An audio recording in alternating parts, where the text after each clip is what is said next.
Welcome to the Imperfect Dads Podcast. This is your host, Devin. We believe dads care deeply about their family and kids, but they don't always have a space to discuss what their life looks like.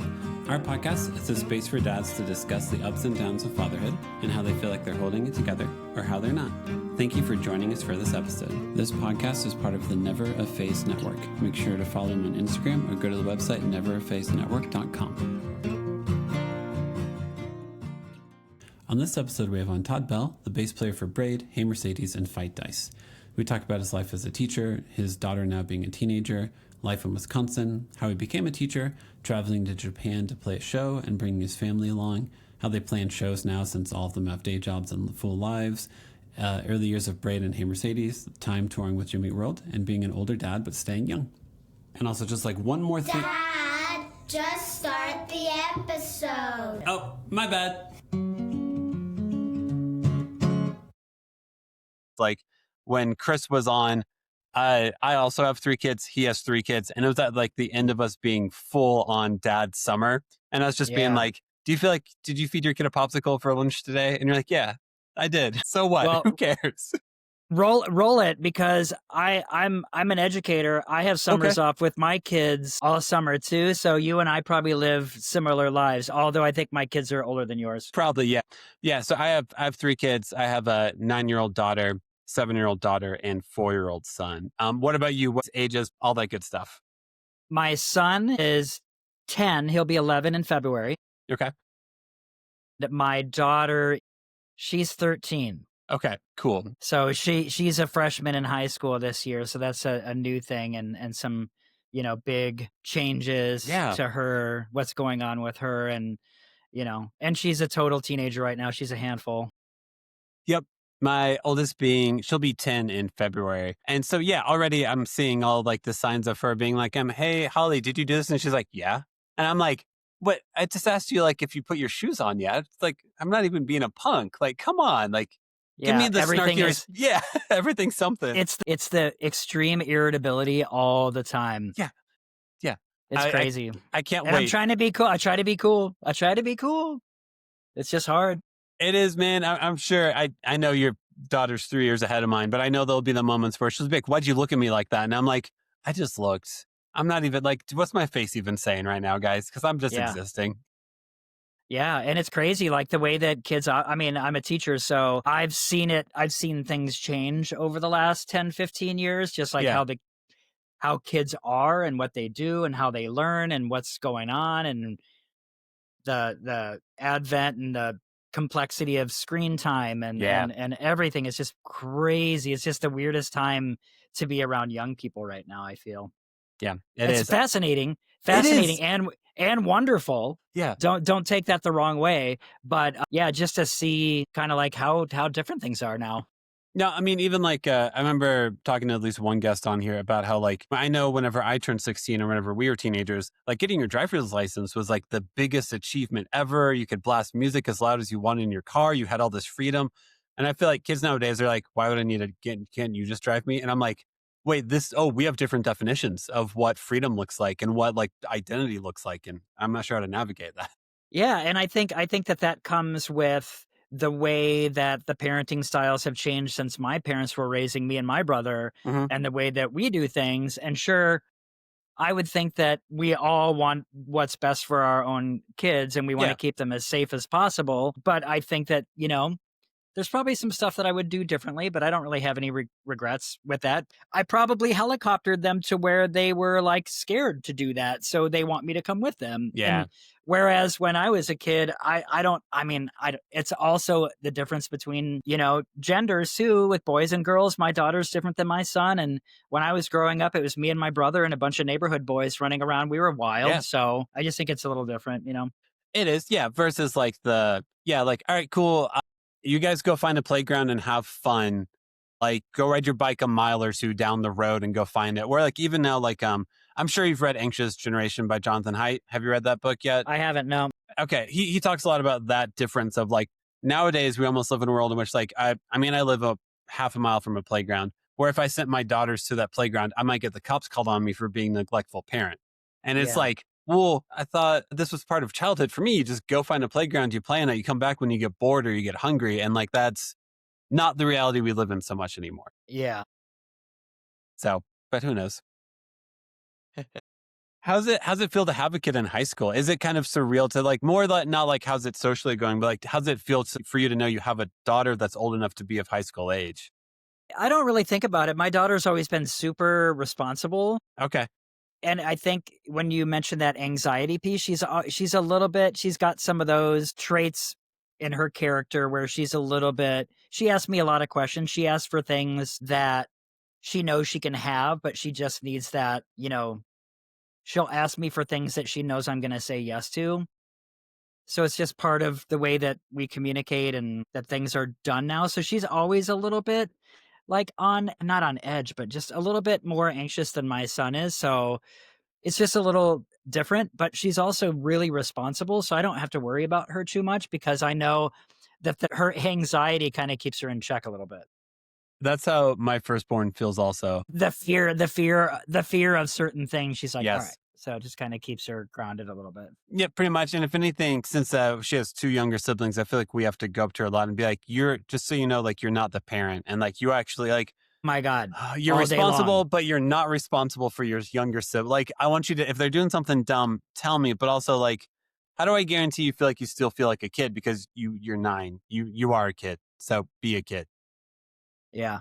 I feel that is a big conversation at our house. Like mind your own business. We got it. Yep. You're not the parent. Yep. That sort of thing. And she's just trying to be helpful, but then she's also trying to be bossy too. Pretty much. And there's some element of control she's hoping for in that moment. And I get it. Or some fairness. There's some justice system in a firstborn's head where they're like, no, this is wrong. And I'm like, okay, that's your interpretation of what I said earlier. And I will now bend it just a little bit. Please calm down. Please calm down. Yeah.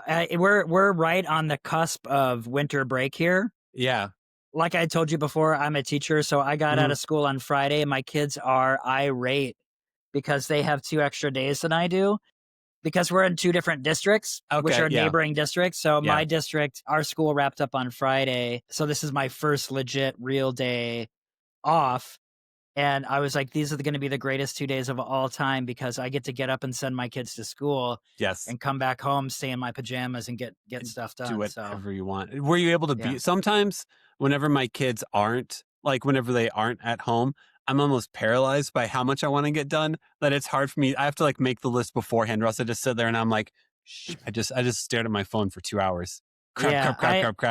I actually had in my planner and my schedule for today to get a movie in this morning and I was able to do that. So nice. I try to do that just a little bit of like, my job is very stressful. I'm a special educator. So it's nice to like actually have time. Like I try to build in like some mental health and like, personal time for myself. And on days like today, it's perfect for that. Yeah.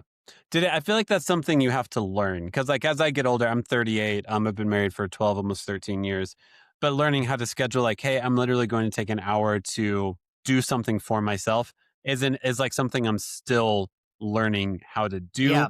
And it's harder when, it's my kids are older. Like you got a 4-year-old, so that's a little different, different game. Like things are unpredictable in life, of course, always. But my son is home sick today because he had a terrible stomach ache last night, threw up all over the place. I'm sorry. So I was like, all right, so this is my first day back, getting a little break, and he's home, so he's just upstairs. He's feeling a little bit better, but you just never know. It's what it is. That happened to me. I do most of these podcasts remotely. And there's a guy who wanted to be on the podcast and found out he lives like 10 minutes from me, something like that. He's got a home recording studio, is what he does professionally, all that. Scheduled it, did it within the time that my son is in pre-K. And then my daughter woke up with the flu. So I was like, there's just no. And my wife was out of town. So it's like, there's literally like, I'm just canceling. Oh my God. The one time I scheduled something in person is like, of course you're going to have 2 kids sick. That's just how karma works. Yeah, that sounds about right. Where do you live? I am in Milwaukee, Wisconsin. Okay. I've been here for a little bit more than 25 years. Mm-hmm. Before that, I was in the Champaign-Urbana area. Yeah. Where kind of Braid started. And then Braid initially broke up in 99 and we were all just kind of trying to figure out what to do. At that time, I was like 27-ish, and I was just not through playing music. And we kind of figured out really quickly that Bob and I were talking, and we started Hey Mercedes pretty quickly after that with Damon. Yeah. And then once we filled out that band with what we wanted to do, we didn't know what we wanted to do. We're like, well, we auditioned guitar players, but we were also like, do we want a girl singer? We have no idea what we wanted that band to even be. And then we kind of fell back into a traditional 4-piece rock band, which we're great at. And then once we got our guitar player to fill out Hey Mercedes, he happened to be from the Milwaukee area. And then Damon was living in Grafton, which is where my wife is from. And a bunch of my friends are from that area. It's about 20 minutes from Milwaukee, north of here. It made sense. I was like, well, Bob's in Chicago. He's not leaving. Damon and Mark are in Milwaukee. I'm either moving to Chicago or I'm moving to Milwaukee. And I chose Milwaukee, and it's the best choice I ever made. I love it here. It's the best. I've never been. It's fantastic. We get, it's Midwest, lake weather, and it's everything about Chicago that I love, but with like a little bit more of an art scene, a music scene, and it's a little bit more accessible and it's cheaper. Yeah. So it's all the things. And I literally, for what my wife and I do, which is just regular jobs, we get to live, a couple blocks from the lake and be able to afford to live here, with what we have. And it's wonderful. That's awesome. And I mean, I also grew up, besides listening like Braid and Get Up Kids and all those, I loved like The Promise Ring a lot also, which I'm sure you're friends with those guys also. But yeah, I feel like Milwaukee was like an understated music scene also in the late 90s, early 2000s. Yeah, for sure. That's cool. What's your, you said you're a special education teacher. What's your wife do for a living? She is a therapist. Okay. We have a lot of crossover. Yeah. With things, and she's only got into that the last few years. So she started her own therapy business, and she is just killing it. So that's awesome. Yeah, it's just meant. I feel my job has a lot of mental health aspects. Yeah. My job has a lot of just, if I'm a social worker, I'm a teacher, I'm an educator, I'm a school dad. I'm not saying that's the umbrella of what is my job. I'm not a licensed social worker, but that's a part of my job. Yeah. Making sure that I know what's happening with families and that kids are safe and things are going okay. And, and then there's the paperwork and the back end and writing IEPs and plans for students so they can be successful and all kinds of needs. And that is. How long have you been doing that for? Like, cause you definitely did music like late 90s, early 2000s and stuff. Whenever like Braid and Hey Mercedes started wrapping down, did you go back to school or did you finish up school? Okay, cool. Yeah. I went back to school around the time that Hey Mercedes was, quote unquote, breaking up, because all of our bands just kind of, and that was probably, maybe 2003-ish, maybe a little bit before that. And I went back and finished my degree. That I just stopped going to college when our band, like when Braid started touring, we're like, awesome, this is what we're trying to achieve. Peace. Yep. And then I went on tour for 20 years or whatever. And then the college degree was just something I don't really care about it, but it was like a loose end that was just never wrapped up. And I just felt like I needed to get it done. And I kind of pooled all my credits and was like, all right, I could just get a communications degree here and finish this in like a year and a half. So I just went back to school, rocked it out, did like a winterim, spring, summer, fall, winterim, spring, summer, fall, just straight through and just rocked it out, got my degree, and then got into marketing, and I was working at a bank for a while, and I was doing all, but I was like completely unfulfilled. I was like working, and I was good at all the things I was doing, because being in a band and running a band and doing all the band stuff, and like I was in the early days, especially in all the bands I've ever been in, I've been the booker. I've been the guy that takes care of the van. I'm the guy that helps everybody with breaking down figuring out the money, I still do all of our merch. Okay. So I feel like that gives you crazy skills for like the world. So even when I was getting my first couple jobs after I got my degree wrapped up, people are like, "What's this huge gap in your resume?" And I'm telling them, and they're like, "Oh my God." And I was like, "And I can do this, and I can do this, and I can," and they're like, "Holy cow." It was like the best like training of all time to be like just like a well-rounded person that's good at everything. It's insane. So I did that for a while. And when I was talking about, I was just like, I don't want to just go to work and like work for someone else. And when I found teaching, and I am going to get to your answer. No, you're good. Yeah. But when I found that, I was like, this is what I've been looking for. Yeah. It has enough autonomy, and I'm left alone to do what I need to do. And I bring a lot of baggage home, but you also bring home a lot of success in helping others. Yeah. And that's kind of what I was missing in my regular job. Yep. So I found a good fit. I feel like teaching has to have extreme highs and extreme lows where like in 1 hour Every day, from in the minute to morning, minute. yeah, I was gonna say like because I mean I know being a parent, there's some mornings where I'm like, I'm good at this. I know what I'm doing. And then by 3 p.m. I'm like, I need a walk and no one to talk to me. Yep. Yeah. So to answer your question, this is my 17th year. Okay. Cool. Nice. Did you have to get a master's for it or is it just undergrad? I didn't, but I do. Okay. So I went to an emergency certification for MPS in Milwaukee. Okay. They have, of course, even now more than ever, teachers, because they work so hard for so little pay, and it's hard to find people that are reliable and good that stick around.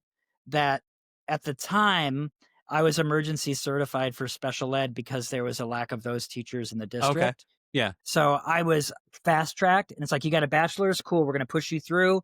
And then I went to this program and then went through a traditional school, kind of like an express way to get everything that I needed to. But once that ended, I went instantly into a master's program, Okay. which was the best thing I ever did, because if I would have waited, I would have never done it. Because the work got so hard and so crazy that I would have never did it if I hadn't done it right away. Plus, it was kind of a bonus for me too.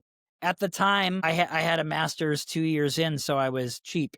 You know what I mean? Yeah. So people were like willing to let, I kind of had, I don't know, going back when you're older and having, all the things that you already know. I'm not 22 entering this field. You know what I mean? You're not. No. So I'm like, oh, okay, that's how you do it. Those are the hoops you have to jump through. That's how I can do this the fastest. That's how I can get to the top of my pay scale. This is the district. I don't want to be in this district anymore because this is things that are happening here. And then you just kind of find your spot and you work your angles like you do with any job. You just kind of like figure it out and figure out how to do it. And I entered the field, as a affordable teacher with a master's 2 years in, and I'm, a male special educator in a female dominated profession that needs a lot of male role models, a lot of kids that don't have dads and things like that. And, I'm just a school dad. Yeah. Yeah. No, I mean, it's interesting because like I'm 38. I've been a stay-at-home parent or whatever, homemaker since 2019. And whenever my youngest goes to school next year, I'm like, what, do I go back to college to do something like that? And my mindset on it is like, okay, if I want to work this job, if I want to do something like that, what's the process? What do I need to do? What are all the blah, blah, blah? Whereas like, yeah, as a teenager in my 20s, I was like, well, who do I want to be? What do I want to become? What can I learn? And now I'm like, no, what's the process? How do I work this process? Tell me the process. I'll figure this out. That's the way I think. And that's the way my brain works. Yeah. And yeah. Back in the day for me, it was like, how do we get to where we can go back to Europe? How do we get to where we can knock off these couple states that we haven't played in yet? Yeah. And the bands to us, even nowadays, all the bands and stuff that I play in, that's kind of what it's all about. It's about this. It hasn't, that part of it for me hasn't changed. Our idea of a successful show or tour is to get to a destination that's a vacation spot.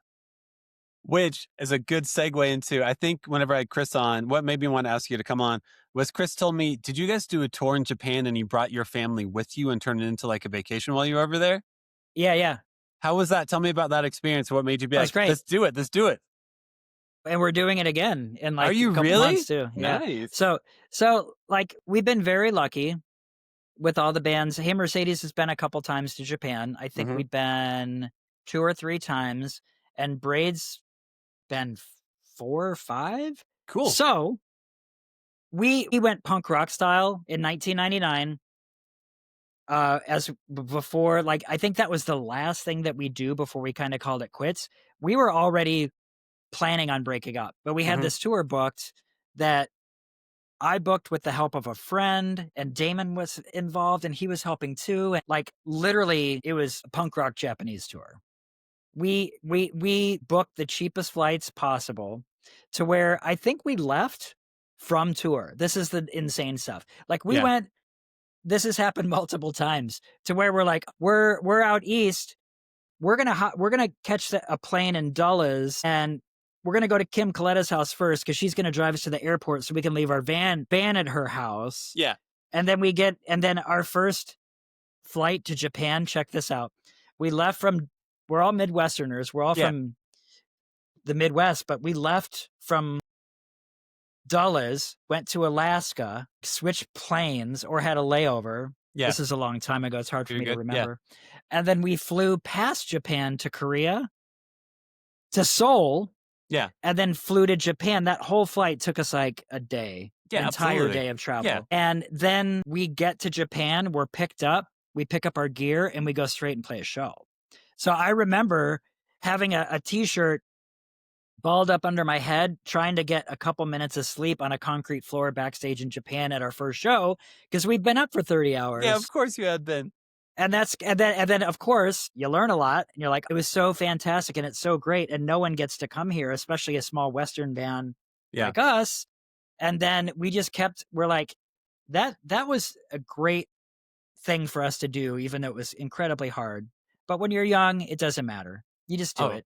And I've literally just done the craziest shit with no sleep or just borderline exhaustion. But that was a building block for us to go back multiple times. And Hey Mercedes is actually going for spring break in early 2026, and that'll be my 7th time going with the band to Japan. I'm assuming it lines up with the spring break for your school system. So are you going to bring your kids and wife with you too? Yeah, and that'll be the 2nd time we've done that because so cool.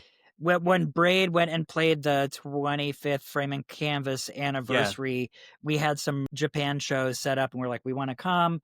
It was fantastic, and that was the first time that I was able to bring my entire family because I don't want to bring them when they're younger. No, of course I want to make sure they're. But it was still really tough on my son. The time difference just really. Like he was laying down in the subway on the ground, buddy. Like he just like exhausted. Yeah. Like we did. Of course, we went to Tokyo Disney, and I remember we were waiting for the train at the end of the day, and he just kept laying down, and he was just spent. I'm done. But also, like that's fair. It's what, like 12 hours ahead of your normal time. Like it makes sense. Like I get it. Yeah. Yeah, it was like in the middle of the night for him. It's like it's like we're getting on the train at like 4 a.m. for him. Yeah. It's wild. But yeah, it was really nice that I guess it was, let's see, that was about 1.5 years ago that we did that. So almost 2 years ago we did, but also like this isn't the first time that we brought extras either. We always have brought our significant others. My wife has been a couple times with us. So I think when we go back as a family in the spring, I think this will be her 4th. That's so cool. That's awesome. I'm glad you guys are able to figure that and out. That's what I said earlier about like making it worth, the travel and being able to do things. Like who can say that? Who can say that they've been like just frequently to a place that's that fantastic that many times? And it's all been like my part has been mostly covered. Yeah. Like it's always been with the band. I was like, and I tell my wife and I tell my family, I was like, if you're okay with this is kind of how we have to do it because it's really expensive. Yeah. But if we can kind of build in these things to help us recoup, and we're playing shows and we're doing these things. And also along with that comes our wonderful Japanese friends and team that are like, hey, we basically have tour guides for free. We've got people that speak the language. We've got people that speak the Yeah. language and they just help us do whatever. And it's crazy. And then like even today, no, it wasn't today, it was yesterday. Our friend over there that books a lot of shows, he's like, "Hey, I'm coming." Well, here, I'll read it to you because it's amazing. He messaged me a couple days ago and just said, "Hi Todd, can I stay at your house on January 15th?" And I just said, "Of course." And he says, "Thank you. I'll get back to you when I decide to go there." Because his English isn't great, but we just Yeah. use WhatsApp to kind of like Yeah. Yep. do everything. And so when Hey Mercedes has a couple shows, just 2 in January, and he's flying in. That's not his destination. He wants to get to Chicago, but we have a Okay. show in Milwaukee, and we're gonna drive him to Chicago. We play this little bit of a bigger show with Ryan and Maria, our friend's band Pogo from Florida, and I think our friend from Japan wants to hook up with those guys because he's pals with them. But just That's cool. the fantastic how small the world gets so fast when you are able to just, Yeah. network Yeah. and meet a lot of cool people. That's awesome. And I would assume that since it's like a tour schedule and stuff, like you've booked it like months in advance. So you and your wife can like discuss it, plan it, Yep. set some money aside for it if you need to. Yeah. Because like my wife will travel for work pretty consistently. And like this last like 2 or 3 months ago, she got to go to England or London for work. And we were like, "Oh, can I go too?" But it was like by the time she booked the plane tickets, it was like booking the week before. And, I wanted to go, but that was a lot of logistics. Be like, Yeah. "Hey, you'd be leaving Sunday." And it's like, that's a lot of money, a lot of logistics. We got to fly out family, all that stuff. Do you guys live near family? Like if your wife goes with you to a trip, do you guys have like grandparents nearby who can come and help out with the kids? Yeah, a little Ish. bit, but Yeah. as old as my daughter is now, we can leave. Yeah. Not for a super long time, but like for an overnight or a weekend, and she's pretty responsible. We have people check on Okay. them, and but also my family is in central Illinois and we don't see them a whole lot. They're Okay. not around, but my wife is from Yep. the area, so we do have grandparents here if need Cool. be.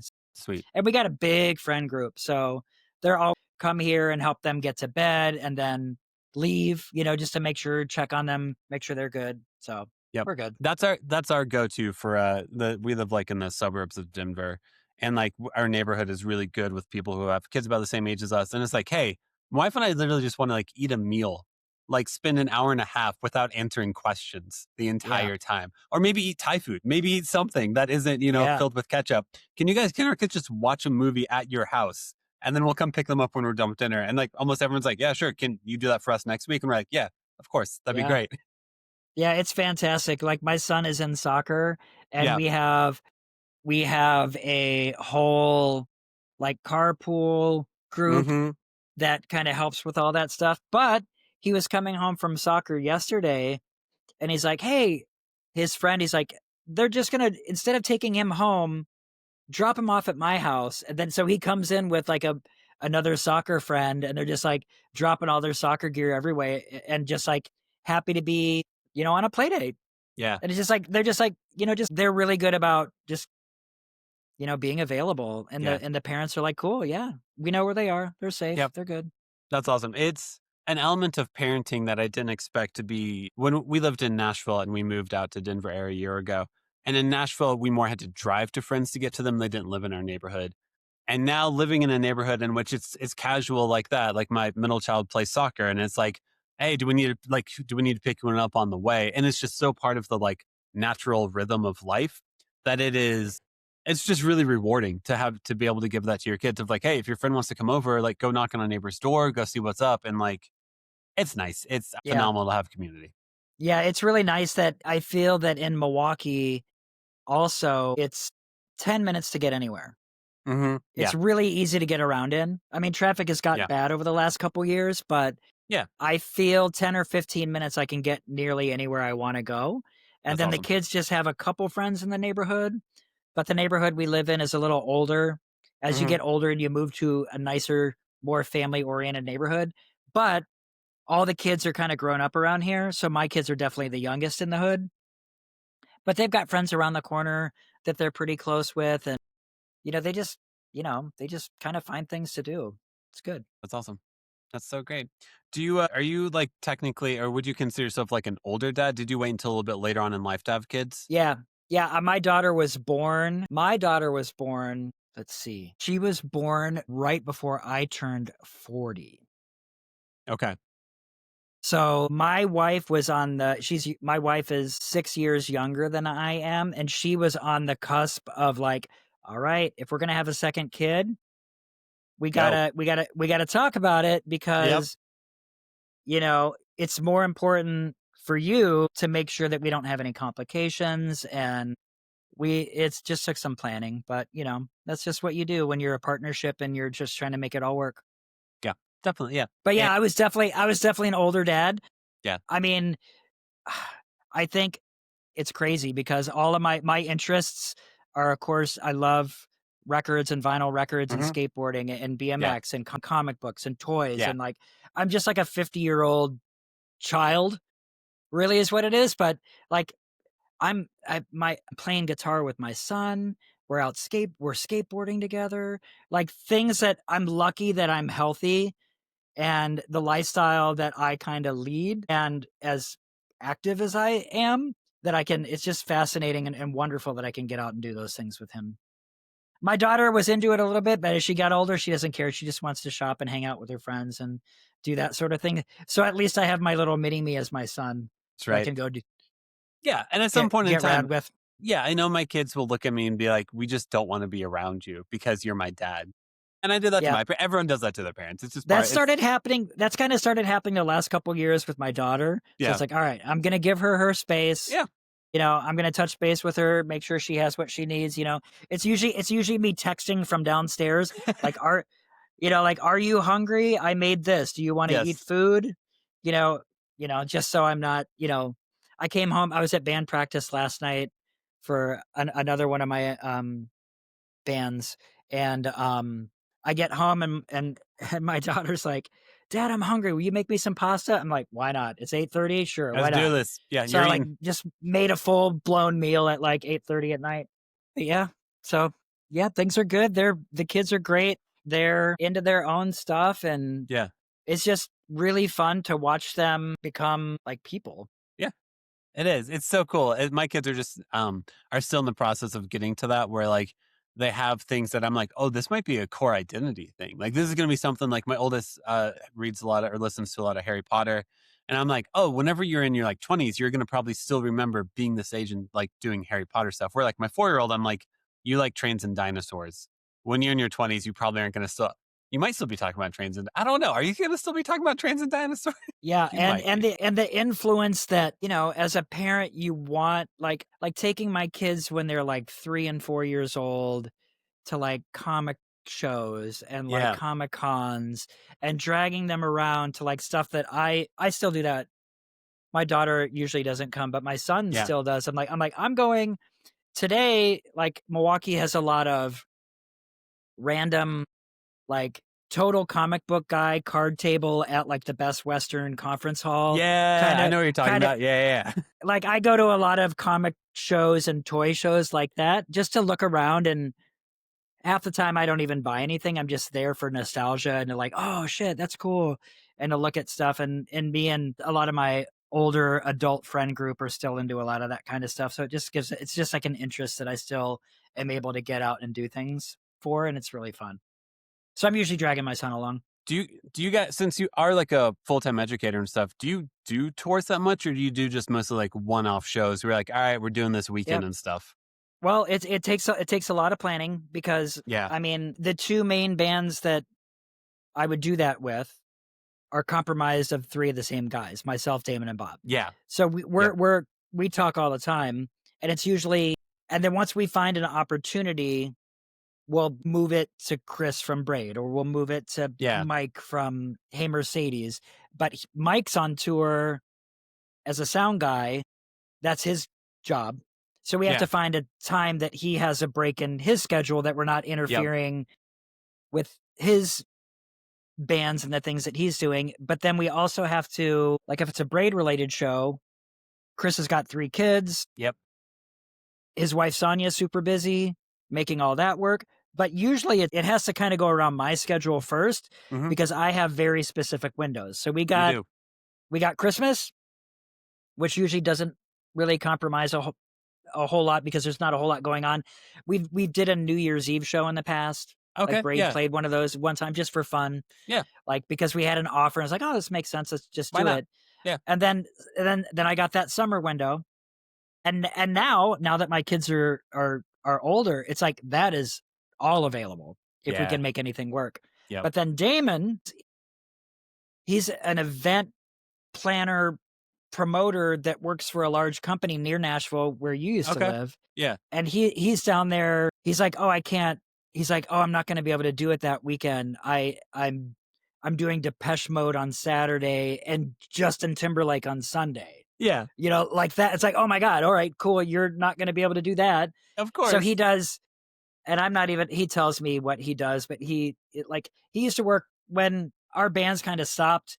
Damon went and got working in the business as a tour manager, drum tech, and then that bled into him running part of Warped Tour for a couple of years. Why not? And then that expanded into kind of what he's into now. So everybody is super pro. Yeah. Everybody's on the same page. Cool.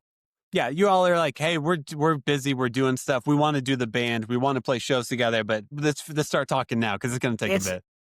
Literally us being like I was explaining this to someone actually fairly recently, and I'm like, I don't want to have any regrets.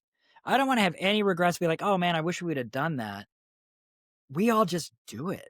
Yeah, we do as much as we possibly can. That's cool. And you just make it. And if you really, really want to do it, you're gonna find a way to make it work. Yeah, that's cool. With all your obligations, with all your family, you'll figure it out. Everybody, and it's like I think about myself solely. And the stuff that I have to organize, take care of to make it work. And then you multiply that by at least 4 or 5 other guys and all the stuff that they have to do. And I think another big thing in the last 10 years that has really kind of made me look at it differently too is, and you probably talked to Chris about that, is Chris getting through cancer. Yeah, we actually didn't talk too much about it. But yeah, I know he had cancer. And you're like, I should have 0 excuses. Like the fact that you're healthy and willing to play, let's go. Then we got to capitalize. We got to do this now. Yeah. Like we're kind of getting like, a second chance. The fact that, I mean, I can count a dozen times I should have died on the road doing something ridiculous or stupid or, hanging out of a moving van or doing something stupid with fireworks or eating something, just microwaving something and be like, I'm sure this won't kill me later. Anything. Partying in excess, you know, things like that were just crazy, wild times. The fact that we're healthy, still sound good as a band, and can get through it, and people care enough to show up. People want to show up. You know what, man? If I've never shown up anywhere with a guitar and anyone's wanted to hear me play. So that's not something to be understated. Yeah, we're lucky that way. So we got a lot of cool fans and support, and we've been doing this for so long, and we kind of know, like, all of the people that like our band. I think we know most of them personally. Like, yeah, that's cool. Just through we're just Midwest nice people, and we just always kind of like did it the right way and understand we're music fans before we were in a band. Yeah. That was first, so like we have experiences of us going to talk to bands and how important that is. And I feel like when we started, we were just always really open and, interested in talking to people and getting to know people and meeting people that are interested in coming to see our bands play. And it's made the world a difference. It's great. Yeah, that's awesome. No, I'm originally from Indiana. So growing up in the Midwest, you just be kind of kind to everyone that you possibly can. No, you probably are there for to enjoy the moment or whatever it is. And just try not to be too much of a jerk. That's kind of what part of Indiana did you grow up in? How, up until what age? I'm from Evansville. So I lived in Southern Indiana until I was 18 or 19 and went off to college. So yeah. Cool. Okay. I'm one of 3. I'm the only one who did not go to IU. I went to Belmont, which is down in Nashville. Okay. Cool. Which is how I ended up down there. Indiana was a 45-minute drive for us from Champaign. Yeah, that makes sense. Yeah. So we would go play in Bloomington at Rhinos. We would go play at Door Number 3 in West Lafayette. We'd play at the Sitcom in Indianapolis. So that was a day drive worth of, that was in our region of shows wheelhouse, that whatever, we could do. Yeah, that we can do pretty easily. Yeah, that's awesome. And like, I don't know, I think like, I don't even know if like college radio exists anymore. Cause I remember growing up in the Midwest and be like, hey, here's the local college radio station, which they're playing Braid. They're playing all these alternative bands from these college Midwest towns. And I don't know if that exists anymore. I don't know. Cause there's so many ways to listen to and consume music now that I don't know if like those programs exist like they used to. They do. Okay. They do, and they're out there, but they're just, it's a little, they're nonprofits Yeah. or they're run by, people that are doing it for the right reasons. There's some really great local Milwaukee radio stations. And I still know people that do, like our buddy Bix, that is our main, like the fifth member Mhm. of both of our bands, that just is always out helping with merch. He's just Yeah. always on tour with us. He still does a radio show that is in his local little Podunk, Pennsylvania That's town awesome. that he does once a week.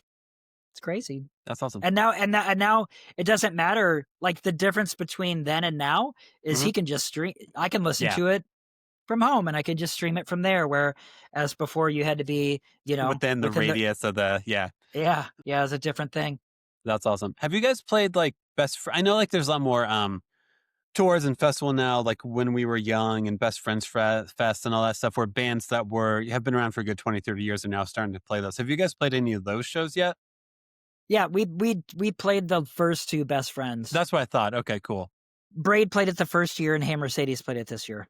Nice. That's and cool. that was a whole lot of fun. Was it? Okay, cool. I want to go to one of them because I keep on seeing the lineups and being like, oh man, let's go. But like my wife doesn't want to go to that. So I got to find a friend who's willing to go. My wife does want to go, but she has no interest in seeing any of the bands. Does she want to go to? She wants to go to Vegas, but not to the show. Yeah, because she wants to sit by the pool and go shopping. Yep. So, which is great. But That's like, awesome. yeah, this last time when she did come, she had a little bit more fun this time because she was excited to see Jimmy Eat World when they played, and she likes them. So it's kind of funny. I was like, I'm glad I can take you on vacation to see Jimmy Eat World. I'll be playing over here, by the way.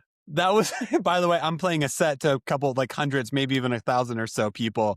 But fine, just wait for Jim Atkins to walk on stage. We'll be okay. We'll be fine. Yeah, and when those guys, I mean, the crazy thing is that like even just thinking about those guys in that band, I played. I think I played Words with Friends with Jim for like 15 years. Yeah, it's just Jim. It's not Jim of Jimmy Rose. It's just Jim. And when right before they blew up. Yeah. When Bleed American was out, Hey Mercedes was on tour with them. Yeah. But it's before they went, and that happened very fast. But that was also that week and a half of shows that we were doing with them at that time. That was during 9/11. Yeah. That's what like I thought. we were in New York a couple days before, because I have a picture of me and Bob in the Empire State Building, and that's when the cameras when you had your the pre-phone. Yeah. Like when you had your camera that would put the date on the picture. Yeah, that's right. Yeah. So I have the date on the picture a couple days before that actually happened, and then we were heading west, and then I remember on that morning I was in a hotel with Bix. Yeah. And I woke up and he was watching TV. And he's watching the news. I thought it was a movie. Literally, right? Yeah. I woke up in time to see the second plane hit, and then we're like, what are we gonna do? What is this? What are we gonna do? Yeah. And we had a show that night in Detroit. Mm-hmm. And a friend sent me a ticket stub to the show that never happened. Yeah. That was the 9/11 Jimmy Eat World Hey Mercedes show in Detroit. Yeah. That just never happened, and we took a day off that day. Because we're like, we literally, the world is falling apart. I thought it was going to be like Red Dawn, Mm-hmm. Yep. Because we're driving back to Milwaukee because that Detroit show was canceled. The next day we had off, and we were planning on going back to Milwaukee anyway. And then we had a show in Minneapolis at First Ave the following day, and I think that was the last show. But driving back to Milwaukee on the Turnpike, there were cars. Everybody was in panic mode, like buying water, filling up gas. There was a gas station that totally, like, it's scary stuff, like roll up the windows, like be careful, whatever you do. But there was one gas station that had like 30 cars in line getting gas, and we're like, what is happening? And We it was got to just get such a home. We weird, got to get to a home weird. base. Yeah. That's what we did. We buckled down and we just flew home. We went out to breakfast so we could like get settled. And we called Jimmy Eat World and we're like, what are we going to do? They're like, we're canceling. Like, all right, let's talk tomorrow on the day off and figure out if we're going to do Minneapolis. And that Minneapolis show was super somber and super weird. And then that was the last of that. But then right after that, everything kind of worked itself out. And then like a couple months later, those guys were like beyond big. And they're just huge now and they're just doing so well. And they're such great guys. That's great. Well, I think they also like around that time, didn't they not rebrand, they retitled their album to just self-titled because they didn't want to be around with an album that said Bleed American after, a tragedy had just happened to American citizens. I'm not fully sure if that was their decision or not. I think that was a I got you. Yeah, thing. yeah. But yeah, that happened. Yeah, That's that valid. did happen. And also at the same time, because I think the same week that record came out, the Strokes' "This Is It" also came out, and in America they took off the song "New York City Cops" off of that record. Yes, that's right. Too. Yes. Which is odd. I love all that weird stuff like that. I do too. I think even Yankee Hotel Foxtrot, since it has, the Chicago parking structures, which are 2 towers. I can't remember if Wilco also got some grief for that because they're like, hey, you can't, like, are you sure I want to be putting something out that has a picture of 2 towers? And you're like, I get it. You want to be sensitive to a tragedy. But there's so many things from that time era. Are you familiar with the Supertramp's Breakfast in America cover? I am not. Hit me up with this. There's like a waitress and it's a skyline of a Manhattan skyline. Yes. Yeah. Okay. But the Twin Towers are there, but there's also like a conspiracy theory where like 9/11 is spelled out it's just ridiculous. Look it up sometime. It's a funny little man caveat to like just stuff like that. Yeah, it's bonkers. Well, I'll start wrapping up the episode. How I end every episode is ask every guest a series of 5 questions. They're kind of like fun icebreakery questions. The first question would be, did you have any backup names for your kids? Like, did you have any names that you almost named your children? Yes. My daughter was almost named Gemma. Okay. And we chose a different name. And then that name actually was taken by a family friend who was like, oh, that's such a great name. And we never, Dibs. My daughter almost was named Brooklyn. Yeah. Too. And I'm glad. And then I really wanted an Oliver. My son was almost Oliver. And between Brooklyn and Oliver being on the table, I'm so glad we didn't go that route because being a teacher, there's pockets, right? Mm-hmm. Like you can tell, like, oh, that was like the year of the Elsa. Yes. Right. Yeah. Yep. The year of the Brooklyn. Like Oliver was hot at that time. And I had that name. I've had it for 20 years. I've always liked it, but I'm so glad I didn't because of that. There's a lot. So it's just not as unique as it used to be. No, I always liked the name Emmeline. I thought Emmeline was really pretty. But yeah, whenever we were having kids, like everyone was Emma or a variation of Emma. And my wife was like, no, we can't do it. We can't do it at all. So I'm with you. You're like, but I've wanted this name for like forever. And then you're like, I'll be annoyed by it because it feels like it's trendy and I can't deal with that. And then because I'm just like, I like to be annoying to my wife, but I was like, well, what about, because our last name is Bell, right? I was like, well, what about Tinker? What about Alexander Graham? What about Anna? Right. Annabelle. Does she just not have it anymore? I feel like my wife anymore just doesn't have a reaction. She just moves on and continues the conversation. She just doesn't listen to me anymore. Starts talking about something else. But also though, like, I get it. Like whenever my wife just starts talking about something else, I'm like, I do the same thing. I totally don't encourage this. This isn't good. Yeah. Okay. Next question. Do you have a favorite TV or movie dad? Let's see. Favorite TV or movie dad? Mm-hmm. I'm sure that this one's been said 1,000 times probably on your podcast, but Red from That 70s Show, right? Oh, he's so good. He's so good. Yep. Because he's just everybody's a jackass. They're in the way. They don't know what they're doing. You know, that's always a good one. That's the only one that really comes to mind that I can think of. I'm sure there's better ones. No, it's not. So the question isn't who's a TV dad or movie dad that you want to be. It's just whenever I think, because people have said Peter Griffin before or Homer Simpson, they're awful father figures, but they're greatly entertaining. And there's also a running joke in our band about the dad from Alf, Willie. But it was always just like a really bad, and we didn't even call him by his name. We would just say we call him the dad from Alf, because that was always the punchline of jokes. It's just silly, stupid. That's awesome. Next question. Did you ever have a go-to replacement curse word? Like whenever your kids were younger or even currently? Do you have one? It was usually fudge. It was usually fudge. Okay. You went full Christmas story. Just because it's like you're already almost there and you change it at the end really quickly. And it was usually by default because I was about to say the F word. But we swear a lot in my house, and my kids kind of swear a little bit too, and we're trying to get a handle on that right now.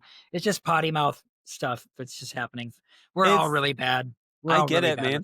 It's a lot of dads have been like, as long as you say it around the house and I understand the context and you're not being mean, I get it. Yeah. But also, if you say it at school, I can't save you. So good luck. Right.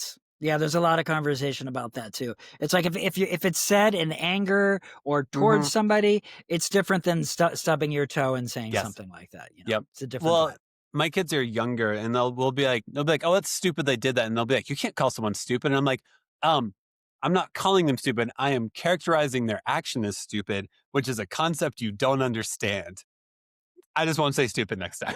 Yeah, and my wife and I are terrible with that, especially in the car. And you know, the kids are just around that. Yep, pretty much.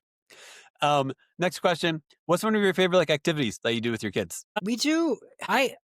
I'm lucky. I'm a very lucky man because I call myself summer dad, because since my kids have been born, that is the same 4 or 5 years before my daughter was born, or maybe not even that long.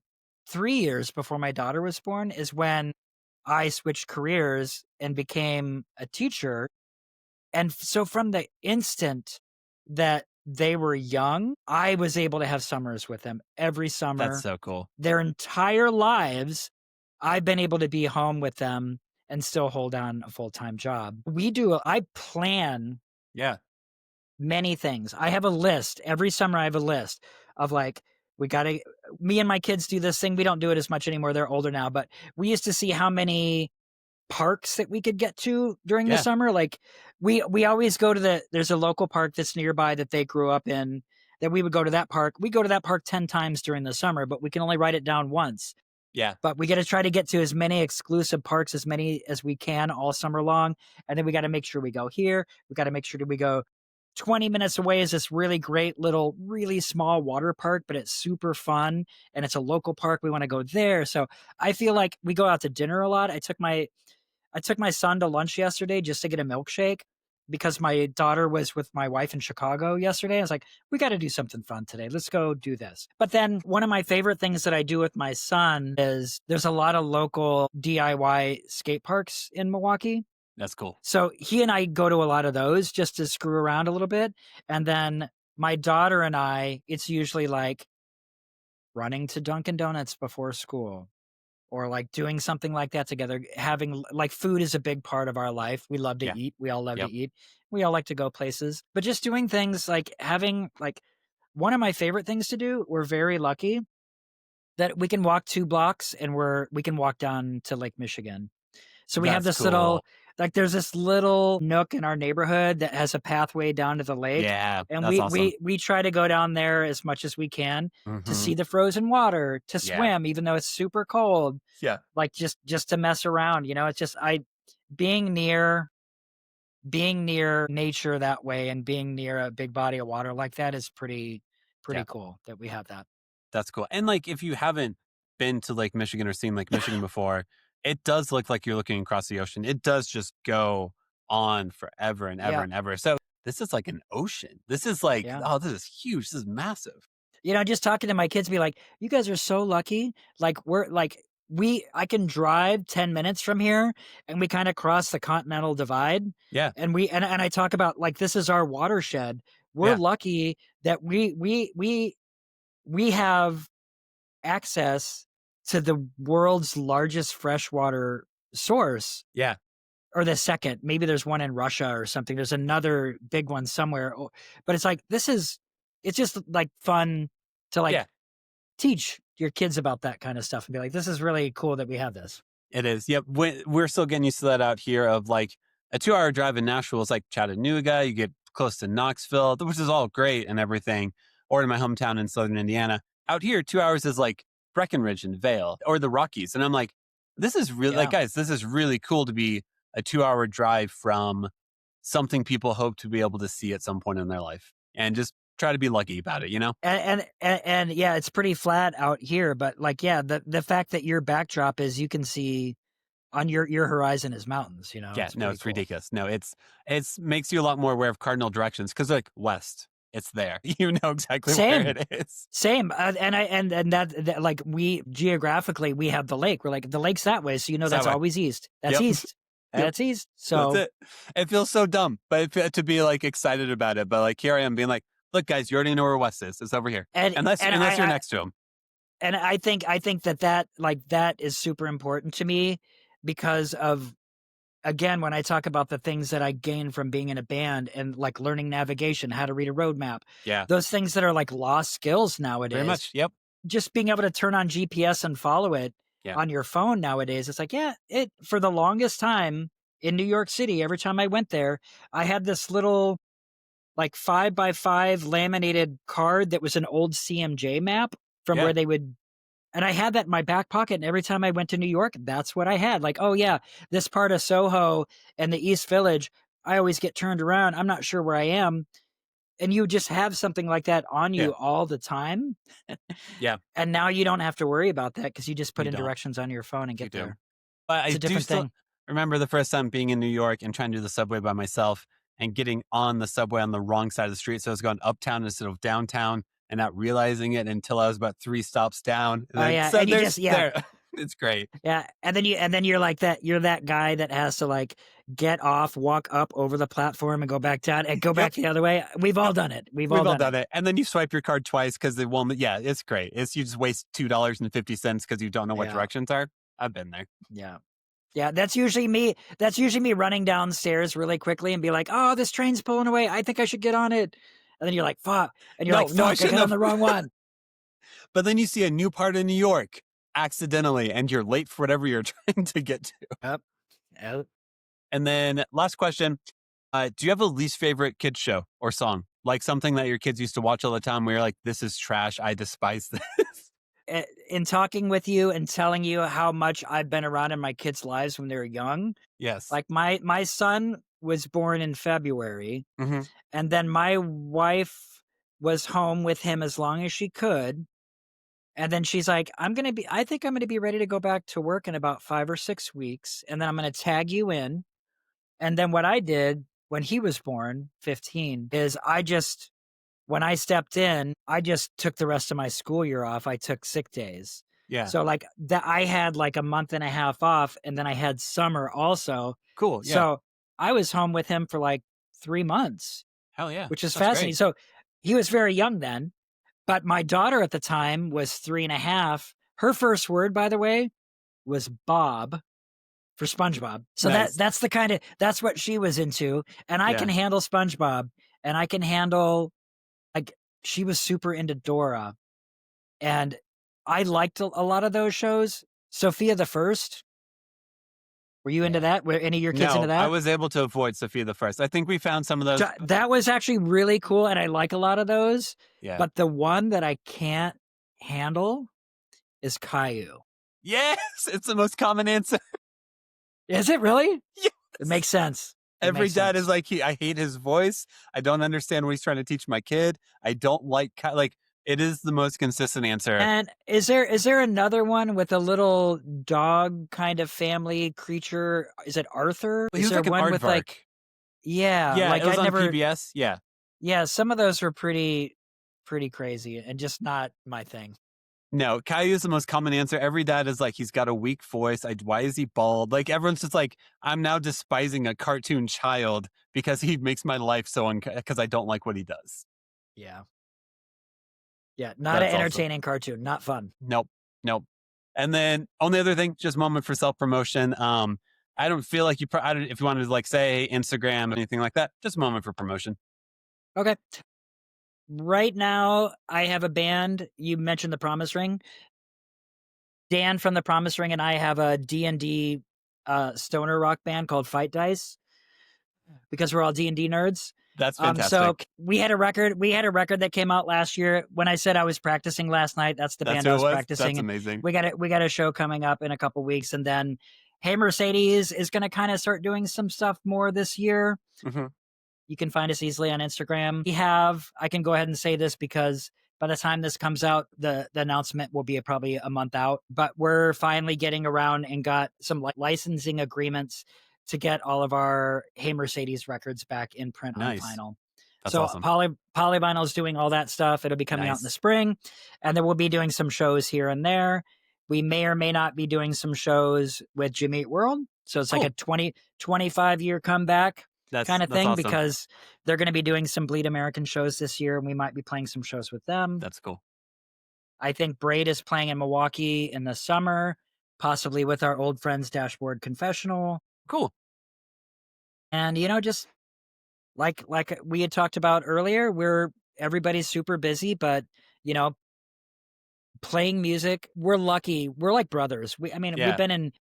I've been playing with the same group of guys for 30 years. It's crazy. That's impressive. That's awesome. So the fact that we can, like I said, this stuff about Chris and that we're all healthy, and the fact that we can get out and play, we're going to do it when we can. And then, people are always like, whoa, do another tour. It's like, we have families and lives. You got a lot going on. And jobs. I can't just quit my career to go play in Oklahoma or whatever. No. That doesn't come with health insurance, playing a one-off gig or two. It does not. Yeah, it does not. But we do what we can, and of course, what we can do, we make work. And if we can't, if one of us says, you know what, that's not going to work for you, that's too stressful, we just pass on it. Yeah, that's awesome. And the fact that we're all around or approaching 50 and can get out there and jump around like a bunch of idiots, and people care to come see us play, we're lucky. We're blessed that way, so it's nice. Yeah, well, it also makes me like so much more eager to support you guys, or if you are around town and I can make it to a show, because I know you guys are coming with that energy of like, God, this is so cool. You guys are on stage with some of your best friends playing music that you love to be able to play. And like, why not be a part of that? Yeah. So stoked to be able to still do it. So Braid and Hey Mercedes still kind of active and out there and doing things when we can. So it's pretty great. That's awesome. Yeah, for the most part, man, thanks for spending some time with me. Thanks for hanging out. And enjoy your Christmas break. Enjoy the chaos of Christmas with kids at home, and enjoy every second of it, man.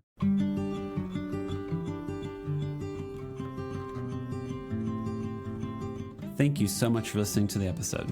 Make sure to follow us on Instagram, TikTok, and YouTube at the Imperfect Dads Podcast. And make sure to give us 5 stars wherever you listen to us. Music, editing, and production is all done by me. Make sure to tune in on Mondays and most Thursdays for new episodes. This podcast is part of the Never a Phase Network. Make sure to go to neveraphasenetwork.com to learn more about them.